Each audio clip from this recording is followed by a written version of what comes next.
Hello everybody, thank you for joining me. I'm Anushka and today I wanted to talk about the law of attraction and why it exists. From my point of view, there might be others who disagree with what I'm about to say, and that's absolutely fine. This is my take on it and why I think it's here as part of one of our universal laws. So the law of attraction is an energy-based law. All the laws are really, but this is an energy-based law that states that we attract what it is that we feel and think about, what it is that we are being. And like I said, there are many other laws. This one is particularly popular at the moment. A few of the other laws being the law of polarity. So basically everything has an opposite, black and white, night and day, male and female. There is another law as well, which is the law of transmutation of energy, the constant movement of energy, which basically states that energy never dies, it simply transforms into something else. So there are many of these laws, and if you really want to get a deep understanding of the law of attraction, I would say it's worth looking into these other laws as well, because it will probably give you a far more rounded view of it and give you more tools to work with as well. So going back to the law of attraction, this law fundamentally rests on the principle that that which is likened to itself is drawn. So whatever it is that I am feeling on a day-to-day basis, or I'm thinking on a day-to-day basis, I will see confirmation of that in my world, and I will attract that which I think about, that which I feel on a fundamental level. It's almost as though we are tuning forks. You know, each human being is a different tuning fork, and we all have different pitches that perhaps we send out into the universe. We all have these different notes that we play on a day-to-day basis, and they send out a certain vibration and draw back to us things that are on the same wavelength as that vibration. You know, and we can be made up of all sorts. You know, you can be somebody who is made up of a little bit of depression plus a little bit of, I don't know, a little bit of intrigue and a little bit of the odd bit of excitement here and there, and the odd feeling of hopelessness, and you'll get things drawn back to you that reflect that state that you fundamentally carry most of the time. You might get somebody else who carries quite a lot of anger because they keep thinking thoughts related to injustices or whatever, and they will see the reflections of that. They will probably experience more reasons to be angry on a day-to-day basis. So it is that which is likened to itself is drawn, and it's such an interesting topic. It's so popular nowadays, and I know that when people first hear about it, there is a desire for many to just jump straight in, and you know, it's like, oh, I can get anything I want, woohoo, fantastic, you know, and they just kind of jump straight in, and sometimes it doesn't work out, because I think unless you really start to understand how to work with it properly, it's very easy to rush in and then end up getting discouraged because you don't get the results that you want. And sometimes it can be very frustrating when you start to realise as well, you know, the flip side of it. If I'm really angry all the time, or if I'm feeling depressed about a certain thing, I'm just going to get more confirmation. I'm going to get more things come into my life for me to feel depressed or angry or frustrated about. And when you start to realise that, it's like, oh, this law of attraction thing can suck sometimes. But it essentially is there to show us what we are being, to show us what it is we are carrying and what it is that we are expressing on a day-to-day basis, and to help us take responsibility for our own lives, for our own destiny, for our own well-being. So this is essentially why I think the law of attraction exists. I think it is to pull us into taking responsibility for our own lives, because essentially we are powerful creators, and we've forgotten this because we were trained from such a young age to always look outside of ourselves for validation, and we couldn't help this. This was just how we came into this world, you know, and so we got convinced that the power is all out there, and that if we can just get that to line up and get that to line up and control how this works and control how this works, then we'll be okay, not realising that actually it's the other way around. If we can be okay, first and foremost, and if we can have control of how we feel and manage how we feel and pay attention to how we feel, and be gentle and accepting with it, and really take ownership over it, then the outer world starts to fall into place. But we come into this world and we basically get the lesson inside out and upside down. And so that is one reason that I believe that the law of attraction exists. You know, it is an amazing thing when you start to realize, actually, I have full responsibility and full power in terms of how my life goes. Yes, when you're a child, it's very, very different, you know, but I'm talking now as an adult, when you start to realize, okay, actually, who I am, what I am being, actually is going to dictate my experience. And so the thoughts I think are important. The emotions I feel are important. Therefore, I need to pay attention to them and see where I am. They show me where I am on any given subject. So one, it allows us to take responsibility for ourselves and to reclaim our power. Another reason why I believe that the law of attraction exists is because it causes us to be the change that we want to see in the world. So if I want to see more peace, more love, if I want to experience that, if I want to experience more joy, more understanding, more compassion in the world around me, then the law of attraction, which states that you have to raise your vibration to that place in order to experience it coming back to you, causes me to be the change that I want to see in the world. And the beautiful thing about that is, if every single person was working with that, you know, if every single person said, oh, I'd like there to be more understanding, more tolerance, more compassion on earth, and I know that that has to start with me first, then everything would take care of itself. We would stop trying to make other people act a certain way or be a certain way, you know, almost shouting at them, hey you, be tolerant. And we would all just take responsibility for ourselves and say, oh, actually, if that's what I want to see, then let me be it. And could you imagine if every single person on earth did that? The world would change overnight, 100%. So that's another really lovely thing about it, is it causes us to be the change that we want to see.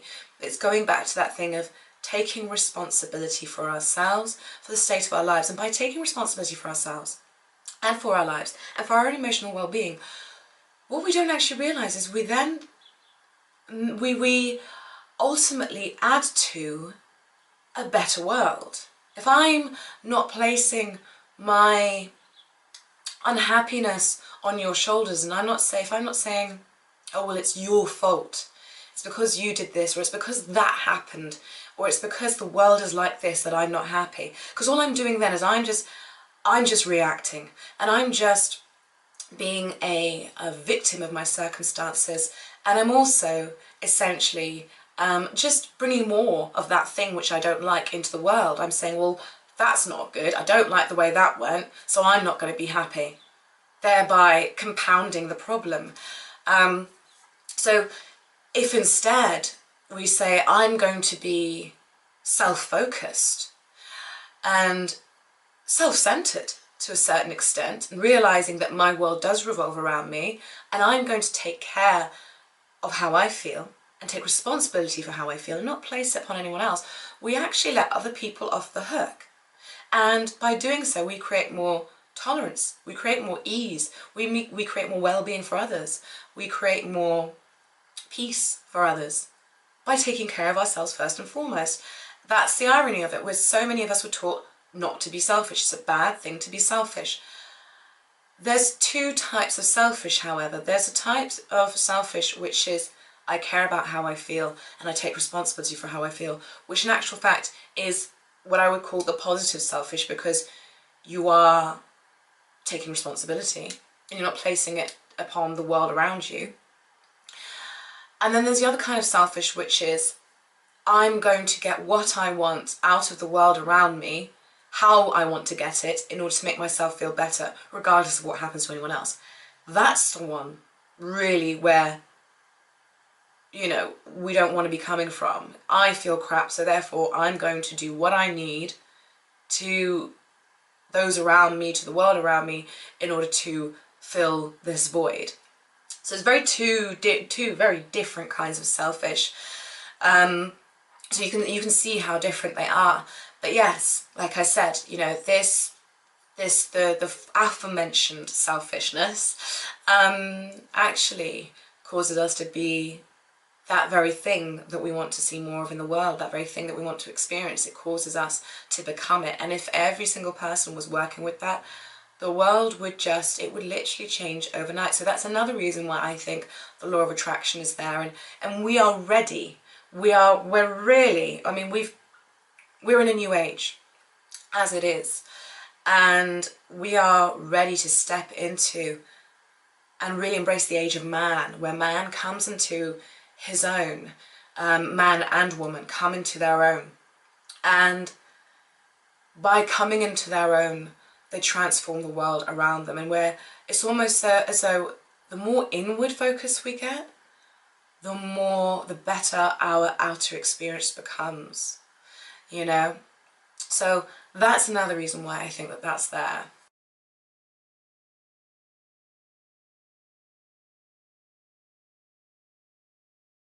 It promotes growth and expansion just naturally. So what I mean by this is, we have been up till now, a lot of us, taught that we require a lot of effort and a lot of action in order to get the things we want in our lives and in order to achieve the things we want. Now, there is nothing wrong with action, but there is a difference between inspired action that comes from a place of feeling wellness and well-being, and action that comes from trying to compensate and efforting. So the two feel very different. I mean, you've probably had it before where you've been feeling pretty good, and maybe you've gone for a walk or something like that, and your mind's actually quite relaxed and turned off, and suddenly you have an inspiration to do something that works out really well. Now, that's very different to being in a place of I must get this to work, I don't know how to get this to work, let me try and try and try and try, because you're coming from this place of almost hopelessness, and any action that's taken from there, you notice it induces stress, it wears you out, because you feel like you're just chasing something and trying to pull all the moving parts together. And it's very different to inspired action. So how does this promote growth naturally? Right.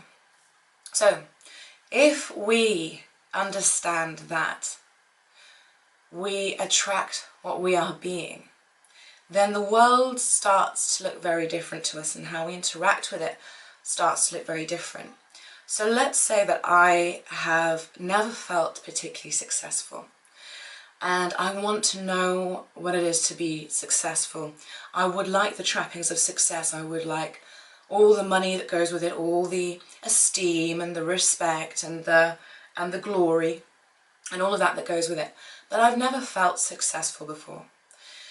Now, in one instance, I could work very, very hard from a feeling of not feeling successful, from a feeling of feeling unworthy, which is essentially, I think, part of what the opposite of success is. So I could work really hard, I could work my ass off from this place of not feeling worthy, of not feeling like a success in my life. And maybe, just maybe, if I commit every waking hour to that goal, I will get the success that I want. But the success will come very much at a price, and it will be a hard slog. And the chances are, when I get it, because I don't feel it, because I don't feel successful, because I don't feel worthy of it, the chances are when I get it, it will be a difficult thing for me to manage, because I still don't feel successful. Because let's not get confused here. Life is an emotional journey. That is essentially what it is. And emotions are energy in motion, and they guide us through life. They are our experiences. And when we remember things, when we think of the past and we think of good times, what do we feel? We feel an emotion that connects us to that memory. And a lot of the time when you don't remember something, it's because there wasn't a particularly strong emotion there. Unless, of course, there was such a negative emotion that you have blocked it out. But that's another story altogether. So when we understand that actually life is an emotional journey, then going back to the story of, you know, being successful, if I work my bollocks off, pardon the French, all my life, and I suddenly get success, but yet I don't feel successful, I'm in a place of, I'm feeling very uncomfortable, because suddenly I have the money, I have the glory, I have the privilege, I have all the respect and the admiration, but still deep down, I don't feel successful, I don't feel worthy of it. So what happens? I may end up sabotaging this success. This success may slip through my fingers very easily, very quickly. I may find myself having a crisis of identity. I may find myself or then chasing yet another level of success, because this doesn't seem to quite fill that void. Another example is the opposite. So let's say that I want to be successful again, and I've never experienced it before, and I felt like a failure most of my life, and I felt unworthy. And I hear about the law of attraction, which states that you have to be it before it will come. This is the meaning of becoming. So you have to be it before that success will come. So I start to apply the law of attraction. I work with it diligently. And I start to look for reasons in my life, any reason at all, that show me that actually I am successful. You know, it could be anything. Oh, you know, I've gotten this far, and, you know, I've managed to support myself. That's a success, because life can be tough. You know, I've held down a job for however many years. That's a success, because some people, they can't do that. So I start looking for any reason, you know, and I start building up this feeling of success within myself. Not chasing it, not really doing anything on the outer with my action to bring it to me, but convincing myself almost, showing myself reasons that actually I am successful. And then perhaps I start to think about how a successful person might behave. Maybe they would be quite giving. Maybe they would be somebody who is a mentor of sorts, and maybe I would start being a mentor and passing on knowledge that I have in whatever area to others, and I start to act more and more like a successful person. So I hope you see where I'm going with this. So basically what I'm saying is, with this approach, you start feeling your way into success. You start behaving your way into success.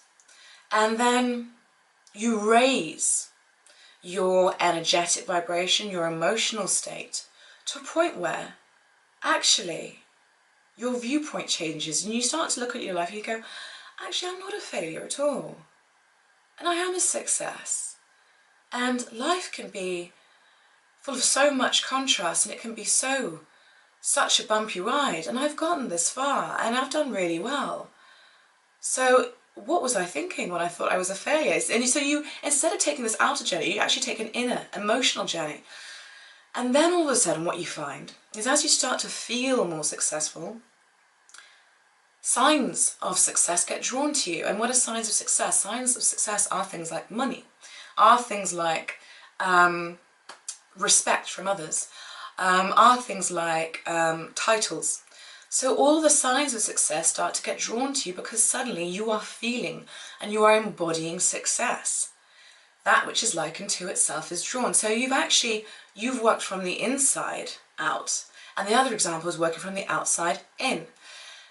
What is the difference between the two? Well, the difference between the two is that when we work with our energy, or our energetic state first, with our emotional state first, we're actually growing. We're growing on an emotional level. We're expanding to being something that we weren't before. So before, I felt like a failure. I felt like I wasn't successful.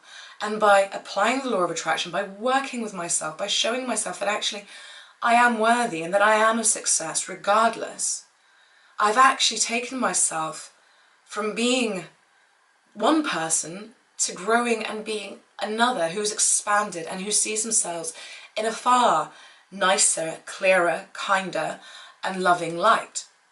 And that is the natural journey that you take if you start working with your emotions and with yourself, with the law of attraction. And then the things that you attract are more likely to stay around and more likely to stick because of the fact that you feel successful. If you feel successful, then the signs of your success are more likely to stay with you, you know, just as a given. If you don't feel successful, the chances are these things will fall through your fingers.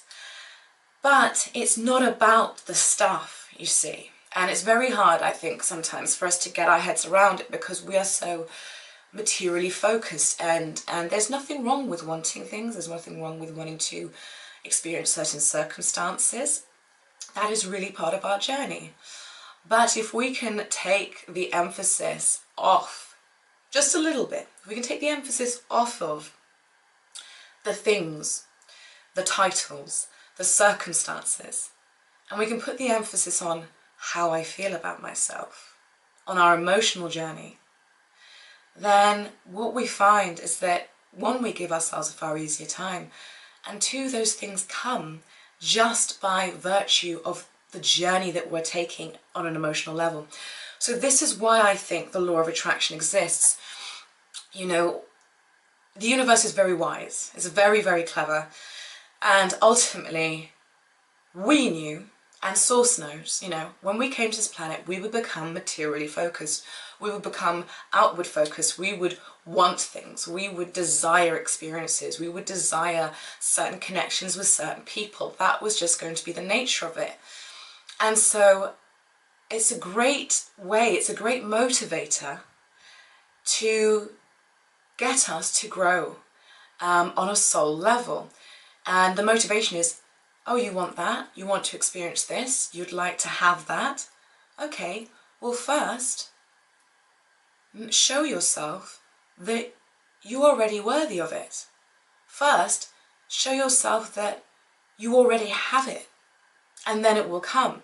And it seems like such a backwards thing, but actually it makes perfect sense, because if we could stay in the same emotional state, so going back to the story of being successful and unsuccessful, so if I could stay in that unsuccessful state and in that feeling of unworthiness, and yet attract all kinds of success and all kinds of signs of success my whole life, what growth do I really get?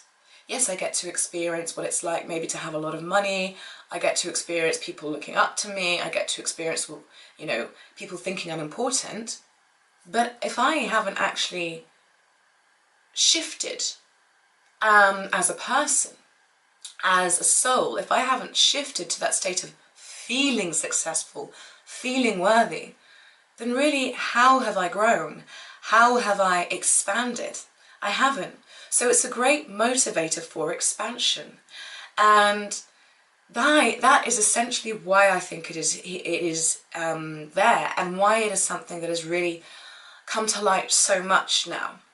I think so many people are tired of having to work so hard and having to effort so hard to make their dreams come true, and feeling like they have to sacrifice time with family or precious time with children or to experience the things they want to experience.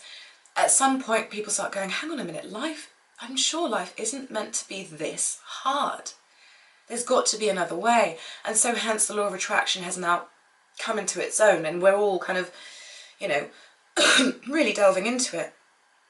But this is a reason why I think it exists on this on this earth sphere. I mean, it exists everywhere, but this is, I think, part of the reason why, how it applies to us as human beings. It's to motivate us to grow on a soul level and to know who we really are, because who we really are is joy. Who we really are is well-being. Who we really are is abundance. Who we really are is love, it's peace. All of those things are actually at our core nature. We have just been trained away from them and told we weren't them. Why do you think that babies and children are so happy? It's because that's our natural state of being. We come in with that natural state of being. Unfortunately, a lot of things happen and a lot of things get trained out of us, but that's essentially our natural state of being. So we are meant to have everything we want to have. We're meant to be in that state of abundance. So in order to get there, we have to embody that state of joy, that state of well-being, that state of abundance first, and then the things will come.